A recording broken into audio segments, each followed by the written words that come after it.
Welcome everybody. I'm just going to give a couple extra minutes for everyone else to join. I'm going to wait for Terry himself to join, the master. He said he'd be happy to field some questions in the comment section. And then we'll get started. I hope all of you guys and girls have been safe during this lockdown period.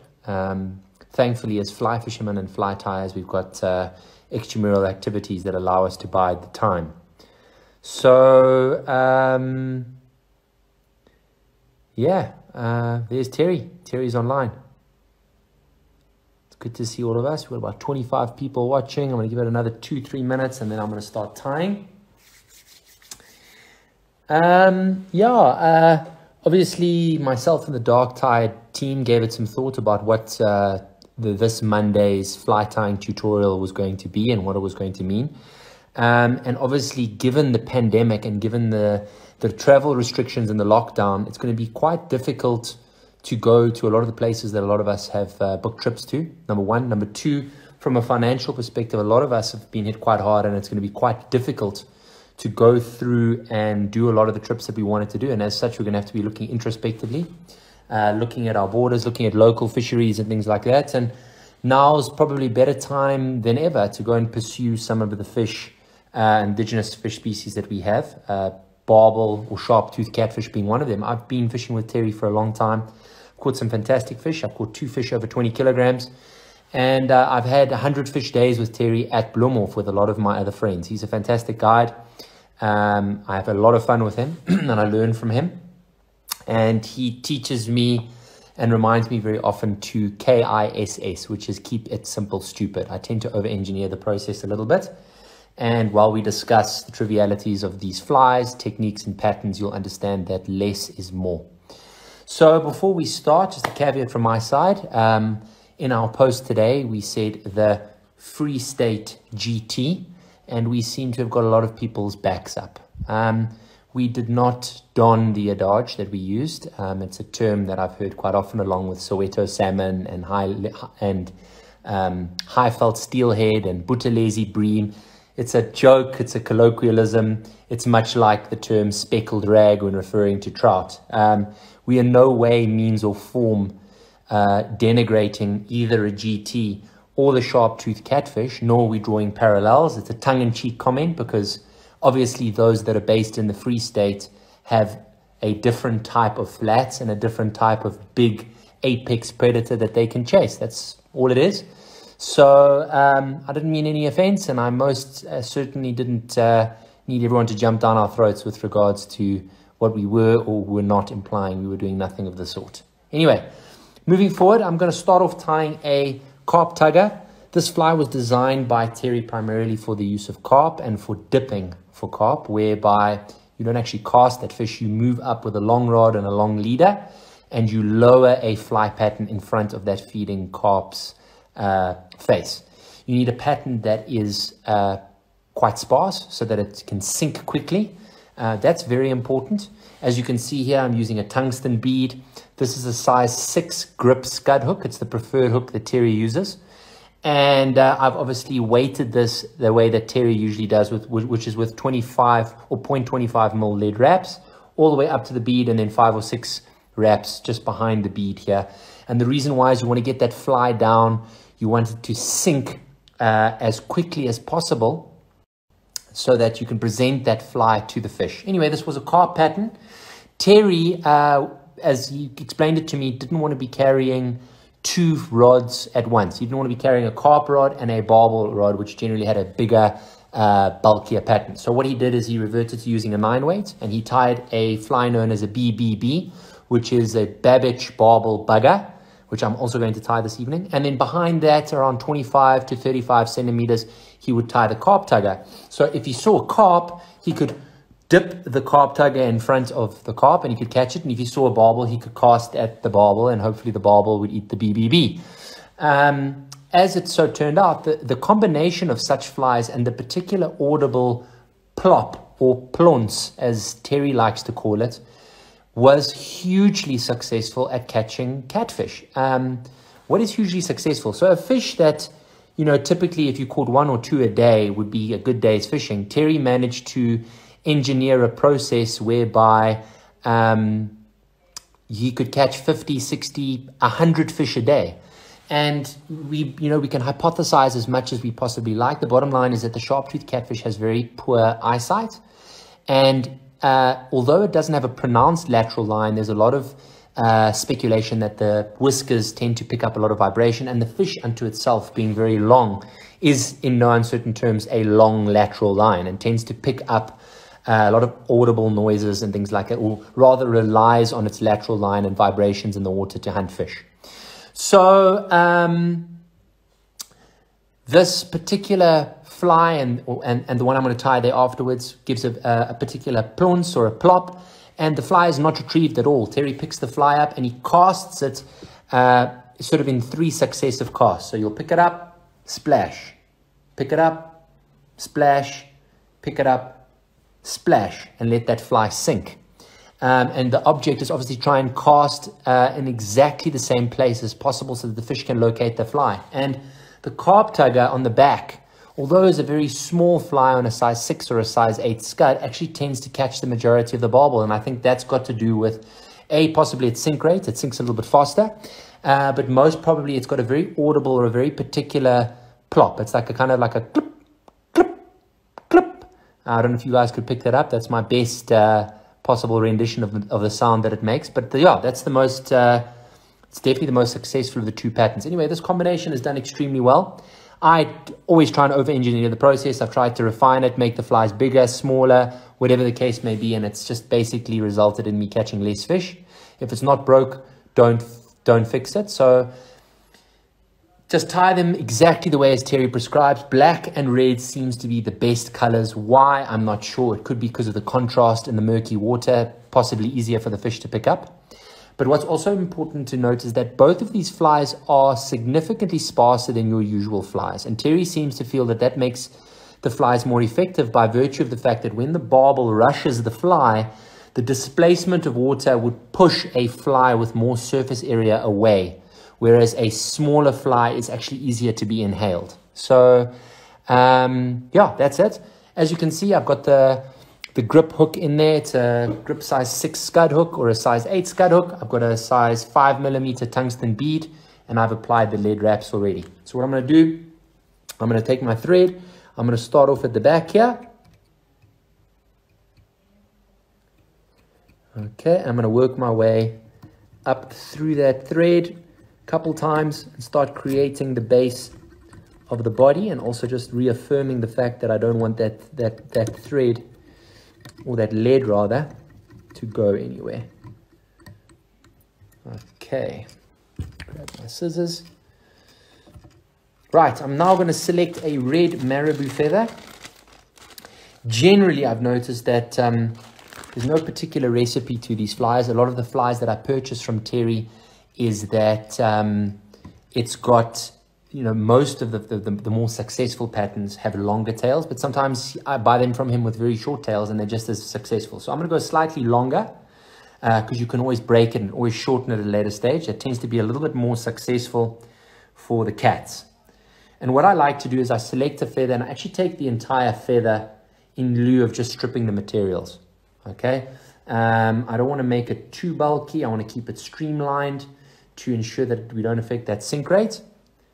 And I'm going to select a length here. I'd say is about 3.5 to 4.5 times the length of the hook shank. Okay. And what I'm going to do is I'm going to lay that over the top of the hook. I'm going to pinch loop it to secure it once, twice, 3 times, and wrap that down towards the bead and back once more, forming the underbody of the fly. Okay, and that is our tail. As you can see, the next step is to take some dubbing. I'm using a black dubbing. It's got a little bit of flash in it. It doesn't really matter what type it is. I think durability is more important. Terry will be able to comment there. I just, you know, this is quite a nice sort of synthetic that's quite nice to use. I'll start to dub this. I'll start off a little bit more sparse than I otherwise would further up the hook shank, and the reason for that is obviously just to get a nice taper. As Terry's saying in the comments there, we are targeting cats with this pattern, so taper, all that sort of stuff's not that important, albeit the tail can be slightly longer. Okay, secure that, move that up, and then once I do that, I'm going to slowly start working my way up that carp tugger's body.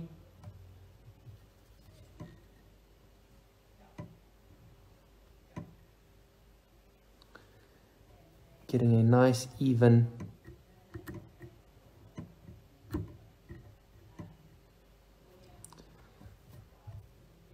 body.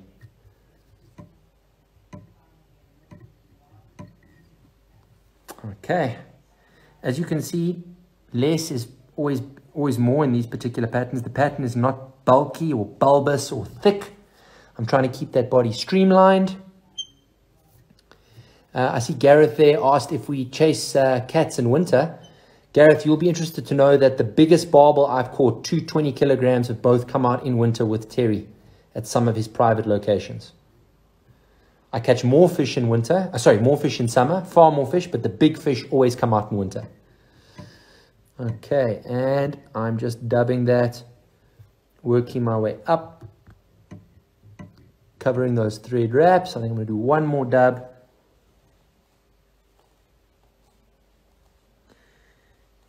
Taking and trying to be sparse. In the words of Terry, keep it simple, stupid, and less is more.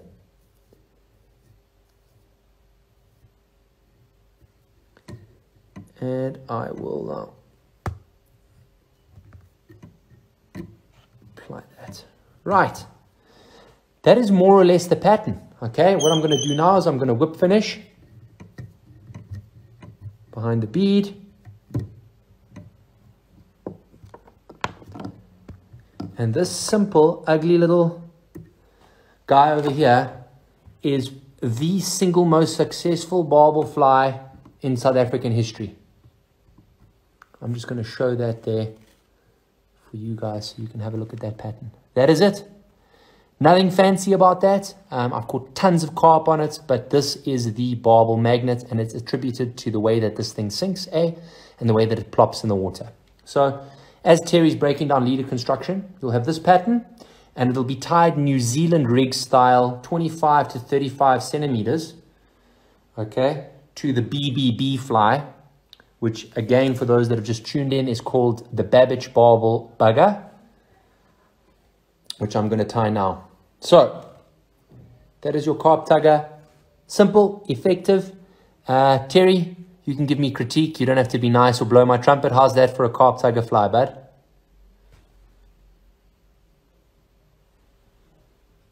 Okay.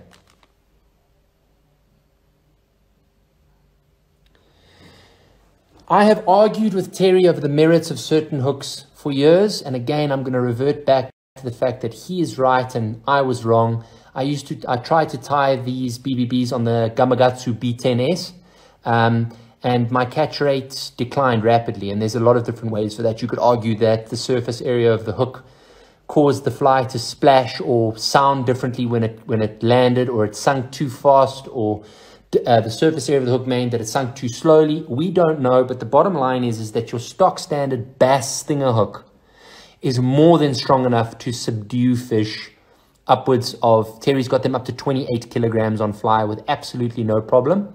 They're easier to cast, they have a more distinct plop when they land in the water, so use the stinger hook. If you only have a B10S, I have caught on them, that's no problem, but definitely the stinger hook is by far the more successful one. I'm using a standard brass bead here. Terry prefers to use bigger ones here. I think this is a 6 mil, even bigger, or an 8 mil over here. Okay. And I'm going to feed that onto the hook shank as such.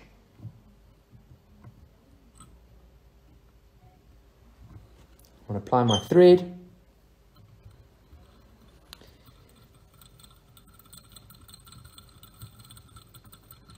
Now, what I noticed a lot in Terry's videos is he doesn't like to tie the tail too far back. He sort of stops more or less at the point of the hook.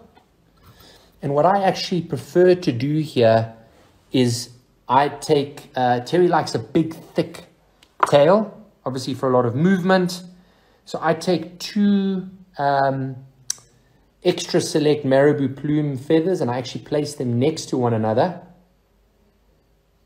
Okay, to get a nice big, bulky, juicy tail like that. Okay, and in exactly the same way, in the same fashion that we tied the carp tugger, I'm going to attach this and wrap up just behind the bead.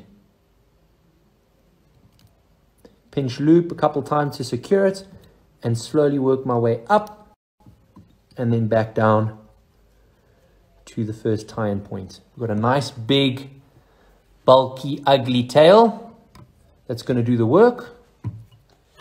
And at this stage, I'm going to use a Peacock Cactus Chenille. This particular color combo, again, is just infinitely more efficacious. I don't know why. I fished with Terry. I've tried every single different color combo. I fished with Terry for years and years and years and years. This Peacock, for some reason, just catches more fish. Okay. Terry says it doesn't make a difference. I think he's fibbing because I've been with him and I've tied my flies with my color combinations and I just didn't catch nearly as many as when I used the flies that I bought from him on his fly pack. So I'm going to select the crystal, a nice long piece of crystal chenille.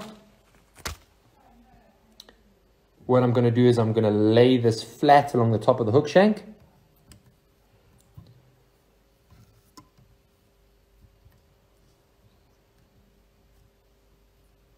And I'm going to tie that in just behind the bead.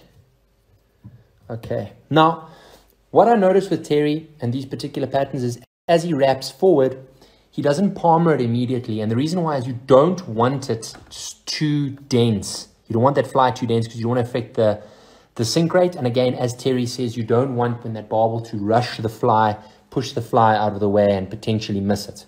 So I'm going to start off with sort of open, loose turns to commence.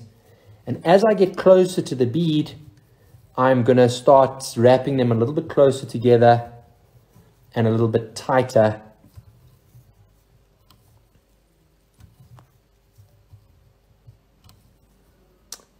To make them a little bit more dense.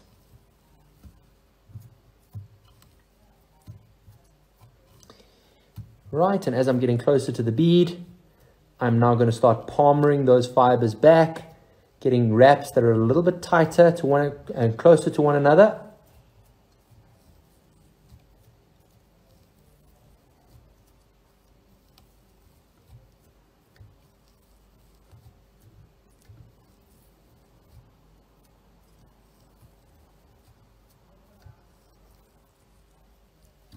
Okay, I'm going to get a couple extra turns there behind the head because I don't want that bead sliding. I'm just going to manipulate that bead, make sure that it's nice and set in there. And then I'm going to secure that with a thread.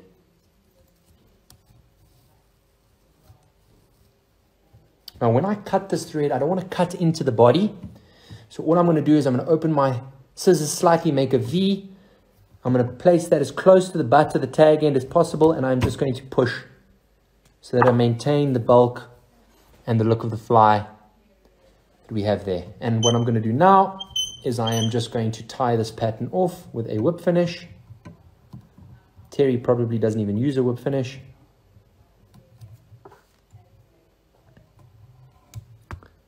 And trim my thread. And that there is your basic BBB or a Babbage Barbel bugger. Terry, what do you think of that fly there? Be completely dead honest. How could I improve that pattern? That's your BBB. And then what you'll do is you will have your carp tugger tied 25 to 35 centimeters behind it, New Zealand style. As Terry said, New Zealand style, why? Presentation is not really important. The cats are not going to swim up to this, have a look at the knots and be overly scrutinous. They are coming through for that plopping noise, and they're going to actively lunge at that sound in a particular place. So these two together, this obviously sinks a little bit slower. Having two flies obviously creates a bigger surface area of the plop. It's easier for the fish to locate, and has accounted for some incredible fish. Josh, who's also part of Dark Tide, also got a 20 kilogram fish. Michael Dawes, who's part of Dark Tide, got a 17.5 kilogram fish. So yeah, and it's really good fun. Obviously, we're not saying that by any stretch of any imagination that a barbel or a sharp-toothed catfish is better, on par, or even remotely similar to a GT. But when we cannot go to the Seychelles as a result of financial restrictions or those of the current pandemic we're faced with, we can chase extraordinarily enormous fish in our backyards and on our doorstep and have a lot of fun with them. So yeah, there's yellowfish.co.za pointed out, it's a simple truck and trailer rig, and funny enough, this particular rig I've been with Terry has also called largemouth yellowfish. It catches tons of carp, it catches smallmouth yellowfish, he catches mochel, so on and so forth. And there's no really right way or wrong way, other than the fact that if you do it any other way that Terry tells you to do it, that would be wrong. But no, Terry has sometimes got me to use slightly heavier weighted patterns if I want to go a little bit deeper and so on and so forth. But by and large, 90% of the fishing we do, we tie the patterns exactly as I've demonstrated here. Those are those two patterns. And that's how we fish them. And if you want to get hold of Terry, he is in the comment section at Terrence Babbage. And yeah, he charges some very, very decent rates for a day's worth of fishing. And substantially less than what you will pay to chase a lot of those exotic species overseas. So I can't wait for the lockdown to end. I can't wait to go into winter and chase those fantastic largemouth yellowfish with Terry, and of course see if I can break that 20 kilogram barrier of mine in my next trip. Anyway, so yeah, I'm going to let you guys sort of ask Terry some questions for 2-3 more minutes, and then I'm going to log off. But I really hope that you enjoyed this tying seminar. Very different, very simplistic compared to the usual patterns that we're tying on here. Last week we did the largy BDSM fly, which unfortunately bombed. So we're going to upload that live video to YouTube probably no later than Wednesday for everyone's perusal.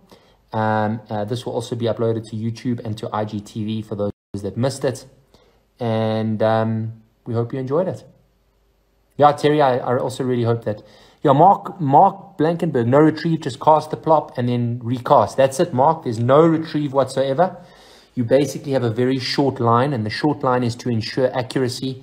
All you do is you pick the rod up, slap it down, pick it up, slap it down, pick it up, slap it down. You'll notice the slight pause in between casts that allows the fish to find it. And what will either happen is during that process, you'll just get hammered, or mostly as that fly is sinking on the third cast before you recast that process, that fish just hammers you. It sounds completely unrealistic. It is. It's amazing. I thought it was going to be hugely ineffective the first time I sat down with Terry.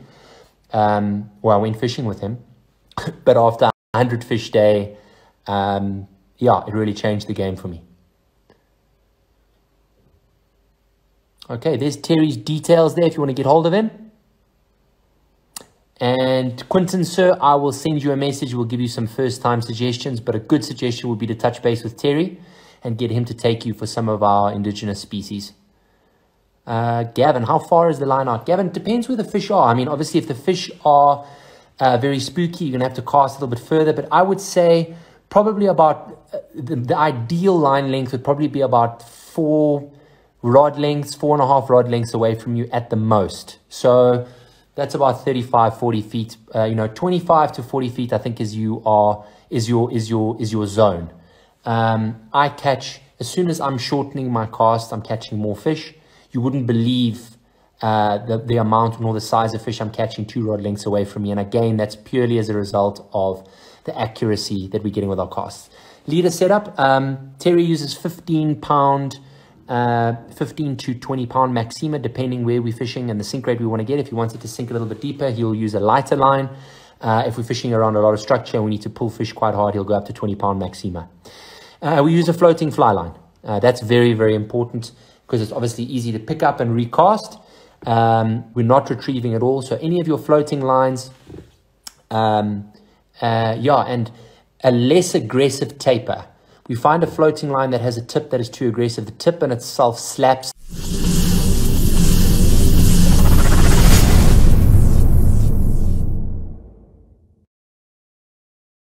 Aggressive taper, bearing in mind that you're not going to be casting far, and a floating line.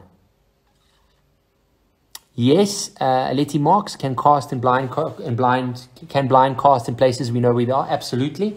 Very often we do that and we call it calling for barbel. So if you don't see any surface activity, you don't see those fish coming up for air, you basically stand there and you will plunce or plop in a particular area for sort of 5 or 10 minutes, and you can call a fish from quite a far distance off.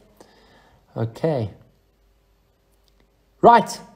Guys and girls, thank you very much. If you have any other questions, please don't hesitate to hit us up in the DM.